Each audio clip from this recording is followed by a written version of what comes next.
ছোটকালে দেখছি মা বোনেরা রাস্তা দিয়ে হাঁটলে বোরকা না থাকলেও এখন শাড়ি ভাঁজ করি কাল্লা মাথা ঢাকি রাস্তা হাঁটত। আল্লাহর মেহেরবানি যুগ ও সন্ধিক্ষণে সর্বাধুনিক সভ্যতার হাওয়ায় মাথার কাপড় পড়ে গেল, পিঠের চামড়া পেটের গোস্ত বের হলো। এখন আগে ছিল মা বোন একটু পর্দার ভিতরে, এখন বেসামাল পরিস্থিতি। কথা কি ঠিক নেবে? এটা কি মানুষ হলো? কথা বলেন, মানুষ হলো? আগে ধর্ষণ ছিল কম, এখন ধর্ষণ, খুন গুম আগে ছিল কম, এখন কি হলো? বেশি হলো। দিনের পর দিন এই যে আমরা বক্তারা লাশ ফাটা বক্তৃতা দিয়ে কোন বক্তা মঞ্চে মরতেছে চিল্লেতি চিল্লেতি, কিচ্ছু কাজ হলো না। বারে 4 পয়সা রেজাল্ট নাই। দিন যতই চলে যায় ততই মানুষ খারাপ হয়। চলেন তো আমরা এলাকার মানুষ, আজকে আমরা একটা পরামর্শ করব। সেটা হলো যে আচ্ছা ঘটনাটা কি, কোন জায়গায় প্যাঁচ খাইল? আমি যে মাঝে মাঝে শোনাই পুকুর পানি ছেঁকি ফেলাবে, 35,000 টাকা চুক্তি। 3 দিন পানি শেষ করার পরে দেখে পানি ছিল 1 কোমর, 3 দিন পর দেখে পানি 1 গালা। এখন মালিক তো মহাগরম, নিয়ে ফাজরিমি করার জায়গা পাবো না, 35,000 টাকা চুক্তি দিছি। এরা কয় বাপরে বাপ, হুহু করি পানি ফেলালাম, গেল কোথায়? খোঁজ নিয়ে দেখে 3 ইঞ্চি পাইপ দিয়ে পানি বের করে দিছে। অন্য এক লোক মাটির তলে তলে তলে তলে তলে তলে তলে 8 ইঞ্চি পাইপ ঢুকি দিয়ে পানি সাপ্লাই দিছে। পানি কমবে না বাড়বে? চলেন তো লিকটা কোন জায়গায়, সমস্যা কোথায়? এই সমস্যাটা আমরা আজকে খুঁজে বের করব। আর এই সমস্যা এ জাতির কাছ থেকে দূর করে মানুষকে মানুষ বানাতে হলে কি দরকার, কি প্রয়োজন? Now I am very much willing to narrate all this point by the light of Quran আর হাদিস। যদি আপনারা ধৈর্য ধারণ করেন আর আমি যদি একটু সময় পাই, লিকগুলো খুঁজে বের করব, ঘষাঘষি করি, টাইট মতো তালি মারি দেব, পাম দেব, 2 ঝাঁকিতে টিউব টনটনা হবে, জাতির মানুষ ভালো হবে। ঠিক বললাম না বা ঠিক? কথা বলেন, ঠিক বললাম না বা ঠিক? বক্তব্য 1 চ্যাপ্টার গেল। তাহলে হিসাব করে দেখব মানুষ ভালো করার কায়দাটা কি, কোন সুরত মানুষ গ্রহণ করলে মানুষ মানুষ হবে, মানুষের ভিতরে মনুষ্যত্ব চলে আসবে। চলেন আমরা এই বিষয়টি, রাইট মেথড অফ অ্যাপ্লিকেশন, যথা নিয়মে কোরআন আর হাদিসের মাধ্যমে এই কথাগুলি কোনো জোড়াতালি নয়, one is teach and then another and the largest and is mandate, কোন জোড়াতালির মাধ্যমে নয়। চলেন কোরআন হাদিস চষে, কোরআন হাদিস খুঁজে আমরা এই কথাগুলি আলোচনা করব ইনশাআল্লাহ। বলেন ইনশাআল্লাহ। তাকবীর লাগান, লিল্লাহি তাকবীর, লিল্লাহি তাকবীর, লিল্লাহি তাকবীর। বাস। রাসূলের বয়স 17 বছর। কত বছর? 17 বছরে সৌদি আরবের মানুষ, রাসূল সুন্দর চেহারার মানুষ, টকবগে একটা ছেলে মানুষ রাস্তা দিয়ে যায়, যারে দেখা পায়, চাচা আমার অনুরোধ, চাচা আজকে সন্ধ্যে আমার বাড়ি আসবেন। আবার একজনের কাছে যায়, দাদু ভাই আজকে সন্ধ্যে আমার বাড়িতে আসবেন। অনেকগুলি লোককে দাওয়াত দিয়ে সন্ধ্যে বাসা আনলো। তা যারা বড় লোক, এই বড় লোকেরা চিন্তা করলো, যাচ্ছা মোহাম্মদ গরিব মানুষ, এতগুলো লোক দাওয়াত দিয়ে আনলো, কি খাওয়াবে, কি ব্যাপার, ঘটনাটা কি? কেউ কয় বোঝো নাই, হয়তো কায়দা করে কিছু সাহায্য চাবে। তা তোমরা কি কও? তা কেউ বলছে, দেখ মোহাম্মদ যদি সাহায্য চায়, সে তো ভালো মানুষ, ছেলে মানুষ, দিয়ে দেবো। তা কি হয়েছে? কতাল টাইট মতো বসো। আমার ভাইরা, আল্লাহ নবী 17 বছরের টকবগে উঠতি বয়সের গোয়িং টু ইয়াং পজিশনের একটা যুবক সবার সামনে গিয়া হাত দুখানা জোর করে বলল, চাচাজি একটা বার সমাজের দিকে তাকান, নারী নির্যাতন হয় কিন্তু সমাজে কোনো বিচার নাই।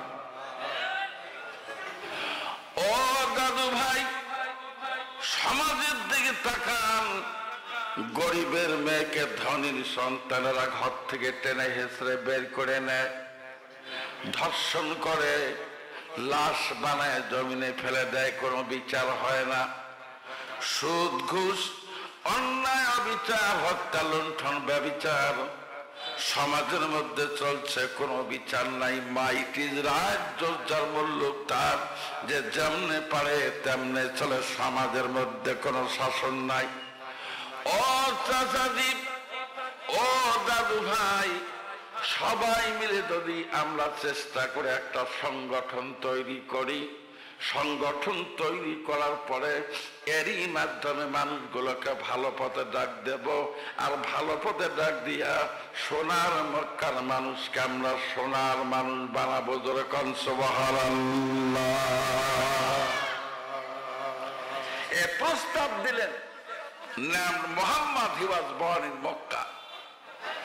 ছোট্ট বালক, 17 বছরের বালক। ধনীরা হতবাক, কয় কিরে বেটা রে, এটা মারাত্মক ছেলে। হ্যাঁ বাবা, তাহলে কি করব? আল্লাহ নবী ডাক দিয়ে বললেন, সিনিয়র মুরব্বিয়ানে কেরাম, 17 বছরের বালকটি চিন্তা ভাবনা করে আমি একটা সংগঠনের নাম বলতে চাই। বলে, বলো তো বাবা, কি সংগঠন, কি বানাতে চাও?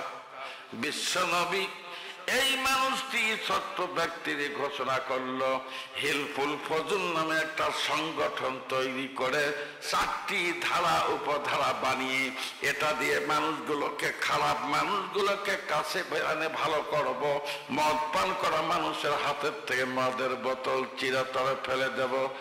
ও চাচাজি, এই 4টি ধারা যদি আমরা সমাজের মধ্যে কায়েম করতে পারি, আস্তে আস্তে তামাম বিশ্বের মানুষের কলিজায় মনুষ্যত্ব চলে আসবে। যেরকম সুবহানাল্লাহ। শুনতেছেন? শুনতেছেন? টাইট মতো বসেন, আমি বলছি। লিডটা কোন জায়গায় এটা খুঁজে বের করতে হবে। এ সোনার ভাইরা, এবার সিদ্ধান্ত নিয়েছি আমি আর ওয়াজ করব না। অনেকে কয়, কে হুজুর? বললাম না, আর ঘুম কামাইও পছন্দ হয় না, আর কিছু ছাগল বক্তা বের হয়েছে, দোপাইয়া ছাগল, কোরআন শরীফ সামনে নিয়ে গান আর ড্যান্স, আস্ত দোপাইয়া ছাগল। স্কার্ট ক্ষেপণাস্ত্র মারলে কুলহু আল্লাহর ব্যাখ্যা বেড়াবে না, তার যা টেবিলে থাবর আর যা ভক্কর চক্কর। কোথায় মমতাজের গান করে, শিখে ধারে আর গান বান্দরামি করি, 80,000 টাকা লুটপাট করি, বাড়ি চলে গেল। নাম দিল তাফসির মাহফিল। এই ছাগলদের জ্বালায় আমার আর মন চাচ্ছে না যে ময়দানে উঠি। মানুষ মনে করো যে এটাও বুঝি ছাগল না, কি করে? আজকের কথা বলি, 21 টেলিভিশন চ্যানেল থেকে সাংবাদিক এসে এ জাতির উদ্দেশ্যে আমার কাছে 5 মিনিটের একটা ভাষণ নিয়ে গেল। হয়তো আগামীকাল বিকেল 5টায় বাংলাদেশ টেলিভিশনে এটা সম্প্রচার করবে। এই জাতির কি করলে উন্নতি হবে, ভালো হবে, তার উপরে আজকে একটা ভাষণ দিলাম 21 টিভির একটা অনুষ্ঠানে। আমার দিকে তাকান, এলাকার মানুষ, দরদ ভরা কলিজা নিয়ে আমি আপনাদের সামনে কথা বলবো। আমার ভাইরা,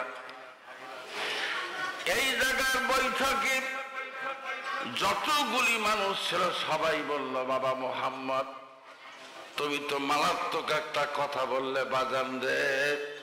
তাহলে তুমি হিলফুল ফজল নামের সংগঠন তৈরি করতে যত অর্থ লাগে আমরা দেব। চলো আমরা হিলফুল ফজল তৈরি করে মানুষ ভালো করি, যেরকম সুবহানাল্লাহ। বাস, দুর্ভাগ্য মক্কাবাসীর বিশ্বনবীর তৈরি করা হিলফুল ফজল নামের সংগঠন, এই সংগঠনটা জাতি মেনে নিল না। না নেওয়ার কারণে রাসূল এমন হয়ে গেলেন বিব্রতকর অবস্থা, কাজ হলো না। দেখতে দেখতে নবীজির বয়স হয়ে গেল 25 বছর। সবাই জানেন সোনার মক্কা যারা পরিভ্রমণ করেছেন, এই সোনার মক্কায় আম্মাজান খাদিজাতুল কুবরার কবর। আল্লাহর মেহেরবানি আমি 7 বার আম্মাজানের কবরের পাশে গিয়েছি, দোয়া করেছি। এর সোনার চাঁদ ভাইরা, আম্মাজান খাদিজাতুল কুবরাকে বিয়ে করার পর নবীজি কাঁদতে কাঁদতে অস্থির। খাদিজাতুল কুবরা বললেন, স্বামী গো, আমাকে বিয়ে করার পরে কি মনটা খারাপ? ডাক দিয়ে বললেন, খাদিজা রে, মন আমার খারাপ না, তুমি তো একটা হাসিনাতুন জামিলাতুন জেদ্দান, তুমি তো প্যারাগন অফ বিউটি, তুমি তো সুন্দরী, তো সুন্দরী রমণী, তোমাকে বিয়ে করে আমার মনের মধ্যে কোনো কষ্ট নাই। তবে খাদিজা, কোন গরিবের ঘরে যদি কোনো সুন্দরী মেয়ে থাকে, ধনীর ছেলেদের লোলুপ দৃষ্টির কাছে তারা নত হয়ে যায়। নেতার ছেলেরা গরিবের মেয়েকে টানা হেঁচড়া করে বাড়ি থেকে বের করে ধর্ষণ করে। ওরে খাদিজা, গরিবের মেয়েটা জীবনে আর স্বামী 2 চক্ষে দেখে না, তামাম জিন্দেগি তার দুঃখে ভরা জীবনটা কেটে যায়। এ খাদিজা, সমাজের মধ্যে কোনো বিচার নাই, তুমি বলো তো কোন পন্থা অবলম্বন করলে মানুষের মঙ্গল হবে, মানুষের ভালো হবে, তুমি বুদ্ধি দাও। সেই পন্থায় তামাম বিশ্বের মানুষগুলোকে ভালো করার চেষ্টা করবো, যেরকম সুবহানাল্লাহ। আমার ভাইরা, এলাকার ভাইরা, প্লিজ আমার দিকে তাকান, একটি কথা হাতছাড়া করবেন না। বাস, রাসূল চলে গেলেন পাহাড়ের গুহায়, দীর্ঘদিন গবেষণা করলেন কি করা যায়, কি করা যায়। আমার ভাইরা, আল্লাহ রাব্বুল আলামিন বিশ্বনবীর বয়স 40 বছর কয়েক মাস কয়েকদিন ঠিক এই সময় আমার আল্লাহ বললেন, জিবরাইল, urgent as possible, as soon as possible, যত দ্রুত সম্ভব তুমি মক্কার জমিনে যাও। মক্কা থেকে খানায় কাবা থেকে 3 কিলোমিটার দূরে একটা পাহাড় আছে। এই পাহাড়ের গর্তের ভিতরে আমার একজন বন্ধু, আমার একজন নবী বসে গবেষণা করতেছে। এক্ষুনি তুমি তার কাছে চলে যাও। আমি ঘোষণা করলাম, এই নবীর কাছে চলে যাও, আর নবীর কাছে গিয়ে বিশ্বের মানুষের কল্যাণের জন্য, বিশ্বের মানুষের উপকারের জন্য আমি আল্লাহ আজকে একখানা কোরআনুল কারীম নাজিল করব, যেরকম সুবহানাল্লাহ। বলেন আল্লাহু আকবার। বলো না আরো জোরে আল্লাহু আকবার, আরো জোরে আল্লাহু আকবার, আরো জোরে আল্লাহু আকবার। তাহলে পরিষ্কার হিসাব, পরিষ্কার বক্তব্য, বিশ্বের মানুষকে ভালো করতে হলে বিশ্বের মানুষের কলিজার ভিতরে যদি কোনো মানুষ মনুষ্যত্ব ঢুকেতে চায়, তাহলে সেই মানুষের কাজ কি? কাজ হবে এই পবিত্র কোরআনুল কারীম কাছে রাখা, এই পবিত্র কোরআনুল কারীম এর উপরে জিন্দেগি যাপন করা। আল্লাহ পাক কোরআন শরীফ নাজিলের ধারা চালু করলেন, বললেন, Nabi, don't be sadden, don't be thinking any moment and second, তুমি কোনো চিন্তা করো না, আমি তোমাকে এমন একটি কিতাব দেব, এই কিতাবটা মানুষের মাঝে পৌঁছিয়ে দাও। সেটা কেমন কিতাব? আমার আল্লাহ বলেছেন, ও নবী, কি রকম কিতাব? ইন্নাহু লাকিতাবুন আজিজুল্লাহ ইয়াতিহিল বাতিলু মিন বাইনি ইয়াদাইহি ওয়ালা মিন খালফিহি তানজিলুম মিন হাকিমিন হামিদ। আল্লাহু আকবার। জোরে জোরে জোরে জোরে জোরে। আল্লাহ বললেন, নবী, there is no doubt in it, কোন সন্দেহ নাই, এটা জবরদস্ত এবং মজবুত একখান কিতাব। লা ইয়াতিহিল বাতিলু মিন বাইনি ইয়াদাইহি ওয়ালা মিন খালফিহি, এমন কিতাব তোমাকে দিলাম যে আল্লাহ বিহামদি আস্তাগফিরুল্লাহ ওয়া আতুবু ইলাইহি। ভাইরা, একটা তাকবীর দেন, লিল্লাহি তাকবীর, লিল্লাহি তাকবীর, লিল্লাহি তাকবীর। বাস, থেমে যান, সময় নষ্ট করব না। যত দ্রুত সম্ভব আমার বক্তৃতা আমি শেষ করে প্রধান অতিথি মহোদয়, প্রধান আলোচক মহোদয়ের হাতে মাইক হস্তান্তর করব ইনশাআল্লাহ। ভাইরা শুনতেছেন তো, বুঝতেছেন তো? আল্লাহ বললেন, ও নবী, তোমাকে এমন কিতাব দেব যেটা সামন থেকে পিছন থেকে বাতিল ঢোকার কোনো সম্ভাবনা নাই। প্রমাণ কি? প্রমাণ হলো, ভারতের লোক চাকরি করে লন্ডনে, ইংল্যান্ডে, ইংল্যান্ডে চাকরি করে, ভালো কথা।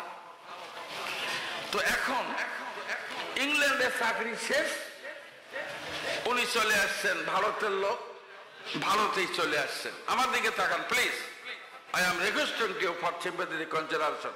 একটা কথা হাতছাড়া করবেন না, আমার দিকে তাকান, কথা দুটো শোনেন। ভারতের লোক চাকরি করে ইংল্যান্ডে, ইংল্যান্ড থেকে ফিরে আসছে, ভারতে চাকরি শেষ। কিন্তু ইংল্যান্ডের এক ধনী লোক, অনেক টাকা, চিন্তা করলো এত টাকা দিয়ে আমি কি করি, এত টাকা, billion billion million million trillion trillion, এত টাকা কি করি। এক লোক বুদ্ধি দিছে, ভাইজান একটা কাজ করেন। কি কাজ? যে এই টাকা দিয়ে মুসলমানের কোরআন শরীফ কিনবেন আর নদীর ঠেল দিবেন। কোরআন শরীফ যখন শেষ হবে তখন মুসলমানের আর বুদ্ধি কি? ওর মাথা ঢুকলো, কিরে কথা তো তাই। ঢুকছে ভারতে, কোরআন শরীফের কপি কিনছে 85,000। কত কপি করলাম কর, কিনে নদীর ঠেল দিছি, আবার গেছি কিনতে। এই কিনতে যায় ওই লোক, যে লোক এক সময় চাকরি করতো ইংল্যান্ডে, তার সাথে দেখা। বলছে, স্যার আপনি এখানে? কয়ে, তুমি কারো কাছে বলো না, আমি মুসলমানের কোরআন শরীফ কিনবো আর নদীর ফেলে দেব, পৃথিবী, গোটা পৃথিবীর কোরআন শরীফ শেষ করবো। এই মুসলমান কোরআন পায় কোথায়? বল, স্যার কিনছেন? কিনছি, ফেলে দিছি, আরো কিনবে আসলাম। স্যার আর কেনেন না, আমার সাথে আসে।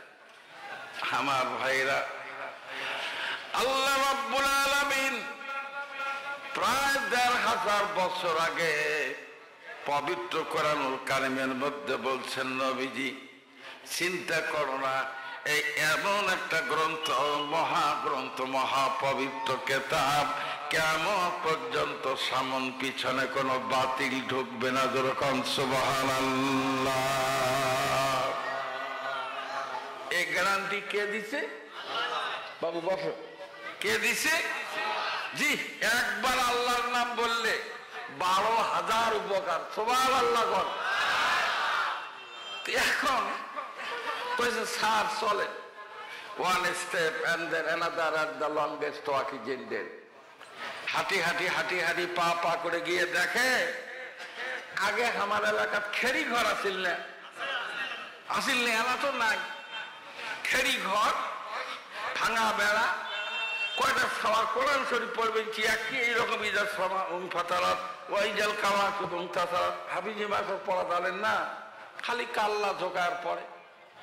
তা গিয়া বলছে যে হাফেজ সাহেবকে, হাফেজ সাহেব দাঁড়াইছে। তা হাফেজ সাহেবকে বলছে, ভাই আপনার একটা ছেলেকে দিয়ে আমার এই স্যারকে একটু কোরআন শরীফ শোনান তো। আমার ভাইরা, ছোট্ট সন্তান, একদম শিশু বাচ্চার মতো বয়স, এই সন্তানকে ওস্তাদ বলল, বেটা জলদি খাড়া হয়ে যাও। ছেলেটা দাঁড়িয়ে বলছেন, হুজুর क्या बात है हमको बताइए, কি বলতে চান বলেন। ওস্তাদ বলছে, বেটা কোরআনুল কারিমের প্রথম সূরা ফাতিহা তেলাওয়াত শোনাও, যখন সুবহানাল্লাহ। সূরা ফাতিহা পড়ছে ছেলেটা। তা সূরা ফাতিহা পড়লে শেষে আমিন বলতে হয়। আমিন বলে ছেলেটা থেমে গেছে। ভালো তো লোক বলছে, বেটা বেটা तुम और जानते हो, তুমি কি আরো জানো? জি হ্যাঁ। জানি। বলে পড়ো পড়ো তো দেখি। পরের সুরেটা হলো সুরে বাকারা। যারা জানে তারা জানে, বিড়ে আর সুরে। হাই রে হাই, মানে faster than fairies, faster than whistle, বিট গেদান হাউজেস, হাট গেদান ডিসেস, পেইন্টের station whistle by. Mail train যেমন দৌড়ে, এই স্যাংরাও পড়তে আছে, থামে না, খালি পরে আর পরে, পরে আর পরে, সুরে বাকারা শেষ। ভারতের লোক বলছে, বেটা জলদি বাতা, তুমি আর জানতে হো, তুমি কি আরো জানো? জি হ্যাঁ। বেটা তাহলে পড়। পরের সুরে পড়া শুরু করছে। এইভাবে 3 সুরে পড়া শেষ। তৃতীয়বারে ভারতের লোক বলছে, বেটা তুমি আর জানতে হো, তুমি কি আরো জানো? ছেলে মহাগরম যে, क्या बात है, अजीब आदमी कहाँ से है, मजनू आदमी बोलता रहता है कि फिर बाता कहने लगा, फिर बताओ। बेटा मेहरबानी करके बैठ जाना है। बसो, ছোট্ট মানুষদের গায়ে লাগে না। সূরা ফাতিহা দিয়ে শুরু করব। একে সূরা ফাতিহা পড়বো, বাকারা পড়বো, ইমরান পড়বো, নেসা পড়বো, 114 সূরা পড়বো, নাস পড়বো, এক খার উপরে গোটা কোরআন পড়ে দেব।